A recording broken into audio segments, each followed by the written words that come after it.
বুঝলাম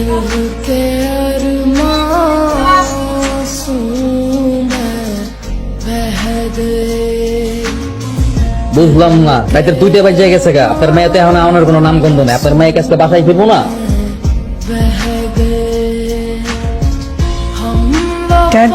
কারা এরা?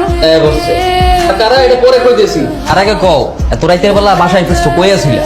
পোশাক আশাকের কি অবস্থা? এটা কি পরছো তুমি? আস্তাগফিরুল্লাহ, নাউজুবিল্লাহ, নাউজুবিল্লাহ। আমি কিন্তু অনেক আশা নিয়ে মেয়েটার আপনার কাছে দিয়েছিলাম। কি ড্রেস পরছে এইসব? ড্যাড, কারা এরা? কি সব বলছে? ঠিকই বলেছে, এরাই তোর আসল বাবা মা। কি বলছে এসব?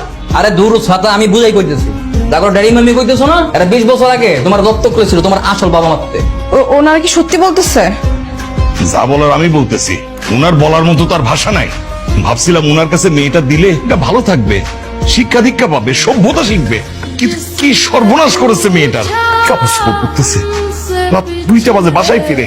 মোল্লা সাহেব, আসলে আমাদের কোনো দোষ নেই। আমরা ওকে মানুষ করতে চেয়েছিলাম, কিন্তু কিছু বখাটের সঙ্গে মিশে একটু দুষ্ট হয়ে গেছে। মানে ওইছে তো ফাও কাইন্দেন না কাকা, এত কিছু বুঝি না। শর্ত মানে নাই, শর্ত ভাঙছে। আমরা আমাকে মায়ের এই বাসার রাখবো। বাবা আও। এই, don't touch me! পানখোর, এসব কি সার্কাস হচ্ছে আমার সঙ্গে? তুমি কিছু বলছো না কেন? আমি এসব ফকির পরিবার যাব না। কে ফকির? এখন ব্যাংকে চাকরি করি, ব্যাংকের কর্মকর্তা। আমার এখন অবস্থান ভালো। চল মা, তুই আমার সাথে চল। যারা আমাকে লালন পালন করেছে ওরা আমার আসল বাবা মা। আপনারা চলে যান তো চলে যান। তুই কইলি চলে যান জামুকা। হ্যাঁ, আমার চাচা করিম মোল্লা এত কাঁচা কাজ করে না। মাইয়া যদি মানুষ না করতে পারে, মাইয়ার যখন মতো লয়ে যাম। কথা ঠিক আছে না? কাগজপাতিতে কি আছে পুরো উনান তো। চৌধুরী সাহেব শর্ত পূরণে ব্যর্থ হয়েছে, অতএব মিস মুনি মানে আপনাকে করিমুল্লাহর বাড়িতে ফিরে যেতে হবে।